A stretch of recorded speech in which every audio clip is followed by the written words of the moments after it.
Paraná Agro Repórter de hoje vem discutir o tema sustentabilidade. Eu estou aqui com Daniel Jorge Habib, que é um especialista no assunto, formado em filosofia e também tem a formação de agroecologia, né? Eu queria saber de você, o que é o ser sustentável, Daniel? A gente pode abordar essa pergunta de pelo menos duas maneiras distintas. A gente pode pensar o ser sustentável como aquela pessoa ou aquela família, aquela comunidade, aquela cidade, aquele país, aquele planeta que tenta percorrer o seu lugar no mundo, tenta percorrer a sua vida cotidiana, na relação com todos os outros e com o meio natural, de uma maneira mais respeitosa, de uma maneira que privilegia o bem-estar de todos, o benefício de todos. Então essa seria uma maneira da gente pensar a sustentabilidade na relação entre os seres. Uma outra maneira que é também válida, e eu acredito que as duas precisam convergir, seria uma maneira um pouco mais filosófica, que diz respeito ao conceito de sustentabilidade. Então, num conceito mais básico, muito fundamental de sustentabilidade, todos os seres são sustentáveis. A questão que a gente tem que se colocar é quem a gente está sustentando, como a gente está sustentando.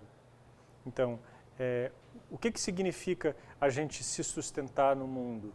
Significa a gente tornar o mundo um lugar melhor para todos viverem? Ou a gente melhorar a vida de algumas pessoas e as outras não importam?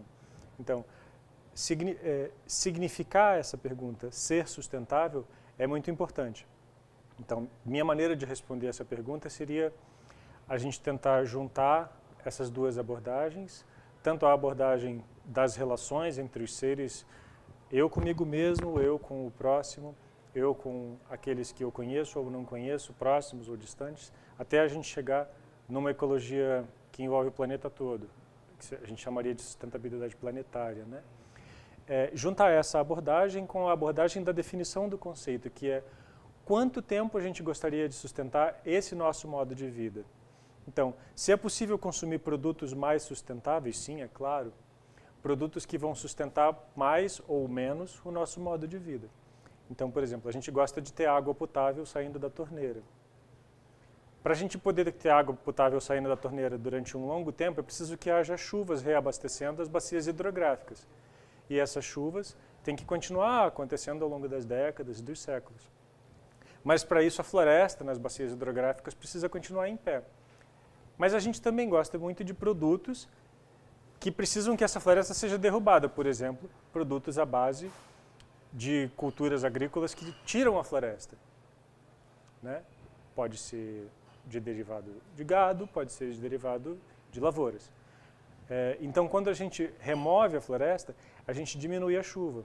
Quando a gente diminui a chuva, a gente impede a recarga dos recursos hídricos e, portanto, a água para de sair pela torneira. Então, se a gente quer uma coisa, a gente tem que pensar em quais são os efeitos da gente consumir as outras. E aí, para a gente escolher quais são os produtos que são melhores ou piores, a gente precisa se lembrar que tudo tem consequência. Todas as causas têm seus efeitos e assim por diante. Então, seria o caminho a agrofloresta para a gente, para o Brasil, por exemplo?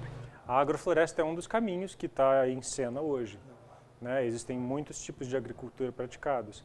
Existe o plantio direto com herbicida, o plantio direto sem herbicida, foi objeto do meu mestrado, e mais uma série de outras formas de agricultura. A questão não é que eu acho que só esse é o certo ou aquele é mais errado. A questão é a gente tentar avaliar quais são as consequências dos diferentes sistemas. Ou seja, você me pergunta se eu acho que a agrofloresta é um caminho. Certamente, a agrofloresta é um caminho. A gente tem produtividades muito maiores do que na monocultura, porque as plantas interagem entre si e o que é excreta para uma é alimento para outra. A ecologia dos solos é mantida e os nutrientes que caem no solo, as folhas e tudo mais, eles são decompostos muito mais rapidamente quando o solo está bem vivo. Ele sofre muito menos erosão, então os rios sofrem menos porque tem menos material que vai acumulado para as calhas. As represas hidrelétricas ganham com isso porque elas têm um tempo de vida dos reservatórios muito maior. As chuvas têm um tempo de vida maior, são mais bem distribuídas ao longo do ano e não só nos períodos muito concentrados de verão, provocando grandes enchentes e assim por diante.